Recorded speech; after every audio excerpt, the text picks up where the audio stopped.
মাত্র 40 টাকা খরচ করে রামপুরা থেকে বসুন্ধরা সিটি চলে গিয়েছি উড়ে উড়ে। মোস্ট অফ দ্য টাইমে আমি যখনই বসুন্ধরা সিটিতে যাই তখন আমার যাতায়াত খরচই যায় 500 থেকে 600 টাকা। আজকে মাত্র 40 টাকা খরচ করে কিভাবে গেলাম তাই তোমাদের সাথে শেয়ার করব। আসসালামু আলাইকুম এভরিওয়ান, কেমন আছো তোমরা সবাই? আলহামদুলিল্লাহ আমি ভালো আছি। ঘুরতে যাওয়ার সবচেয়ে সুন্দর জায়গা আমার কাছে বসুন্ধরা সিটি লাগে ঢাকা শহরের মধ্যে, কারণ তোমরা তো জানোই মেয়েরা সবসময় শপিং করতে অনেক বেশি পছন্দ করে। বসুন্ধরা সিটি এমন একটা জায়গা যেখানে তোমরা খেলাও করতে পারবা, শপিং করতে পারবা, ঘোরাঘুরি, খাওয়া দাওয়া, সিনেমা, মুভি সবকিছু করতে পারবা। ফার্স্ট তোমাদেরকে চলে যেতে হবে রামপুরা ব্রিজের ঠিক ওয়াটার বাসের অপোজিটে যেখানে বাস টিকিট পাওয়া যায়। এইটা ছিল হাতিরঝিলের বাস, আর এটা দেখতে ঠিক এরকম। এটা কিন্তু লোকাল বাসের মতো একদমই না। আর এই হাতিরঝিলের বাসটা শুধুমাত্র হাতিরঝিলের ভিতরেই চলাচল করে। বাসটা দেখতে একদমই অনেক সুন্দর, লাল কালারের একটা বাস। আর এখানে যেখানে মহিলাদের সিট থাকে সেখানে আমি সামনে যে বসেছিলাম, আর এখান থেকে আমি ভিডিও করতেছিলাম। যদিও আমি তেমন একটা বাসে চড়ি না, আজকে শুধু বোনের মিনতিতে চড়েছি। অ্যাকচুয়ালি বাসে চড়তে আমি তেমন একটা কমফোর্ট ফিল করি না, এর জন্য বাসে তেমন একটা চড়াই হয়। প্রতিটা সময় আমার বোন একটা কাজই করে, সন্ধ্যাবেলা হইলেই ওর নাকি এক জায়গায় ওই জায়গায় যাওয়া লাগে। সো ওর একটা কাজ ছিল, এর জন্য আমরা বসুন্ধরা সিটি যাচ্ছিলাম। আর এটা হচ্ছে গিয়ে রাতের বেলা হাতিরঝিলে কিছু কিছু সিন আমি ভিডিও করে রেখেছি শুধুমাত্র তোমাদের জন্য। আমরা রামপুরা হাতিরঝিল থেকে এফডিসি তে গিয়েছি মাত্র 20 টাকা ভাড়া দিয়ে, মানে বাস ভাড়া ছিল 20 টাকা। তারপর সেখান থেকে দুই বোন মিলে রিক্সায় চড়ছি, মাত্র 40 টাকা ভাড়া দিয়ে চলে গিয়েছি বসুন্ধরা সিটির সামনে।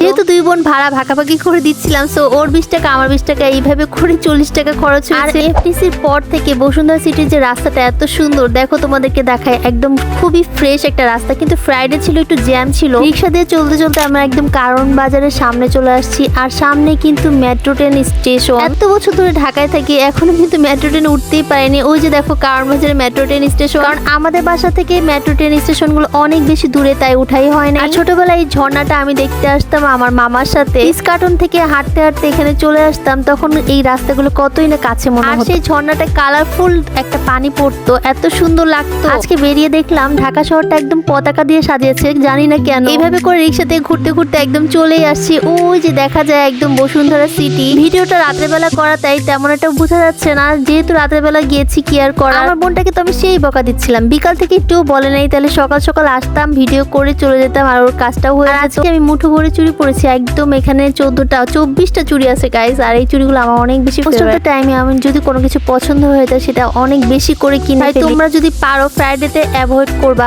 বসুন্ধরা সিটি যাওয়া, মানে এত বেশি ভিড় থাকে, মানে মানুষের মাথা মানুষে খায়। দেখো কি অবস্থা। আর এই ঝর্ণার ফোয়ারাগুলো যদি দেখতে চাও তাহলে অবশ্যই রাতের বেলায় যেতে হবে, কারণ এটা সন্ধ্যা থেকে শুরু হয়, একদম রাত 8টা পর্যন্ত চলে। এই টাইমটা অনেক বেশি সুন্দর লাগে, একদম বাইরের ওয়েদারটা। আর আমি এখানে দাঁড়িয়ে কিছু কিছু ভিডিও করতে। এইভাবে করে তোমরা যারা স্টুডেন্ট আছো, কম বাজেটের মধ্যে বসুন্ধরা সিটি রামপুরা থেকে যেতে চাও, তারা কিন্তু এভাবে করে যেতে পারো। আমি মোস্ট অফ দ্য টাইমই করি কি, একদম 250 টাকা সিএনজি ভাড়া দিয়ে আসি, আবার 300 টাকা সিএনজি ভাড়া দিয়ে বাসায় চলে আসি। ঘুরতে খুবই কম বের হই, আর যখন বের হই ইচ্ছা মতো টাকা খরচ করে বাইরে, তারপরে বাসায় আসি। এই ফান ক্লাবে এখনো যাওয়া হয়নি, নিশ্চিত চিন্তা করছে আরেকদিন যাবো। আর এখানে দেখো একটা আড়ং আছে, ওই যে দেখা যাচ্ছে। বিসিটিতে আসতে আসতে আমাদের একদম 7টা বেজে গিয়েছে, যেহেতু সন্ধ্যাবেলা বের হয়েছি, তাই আমাদের তেমন একটা ঘোরাফেরা করা হয় নাই। তো আমরা একটা ইম্পর্টেন্ট কাজে গিয়েছিলাম, যেটা মোবাইল সিটিতে ছিল। আর সেই ইম্পর্টেন্ট কাজটা কি সেটা কিন্তু নেক্সট ব্লগেই দেখিয়ে দিব, আর সেটার জন্য কিন্তু আমার পেজের সাথেই থাকতে হবে। সবাই কিন্তু লাইক, কমেন্ট এবং শেয়ার করতে ভুলবো না। Thanks for watching, tata.